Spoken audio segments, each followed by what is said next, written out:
ఆకాశం ఎందుకో పచ్చబడ్డది, ఆ నడుమ బొట్టేమో ఎర్రబడ్డది.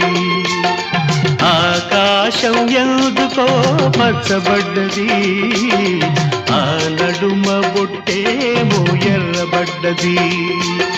వీచే గాలుల తాకిడి, సాగే గువ్వల అలజడి, రమ్మని పిలిచే పైబడి.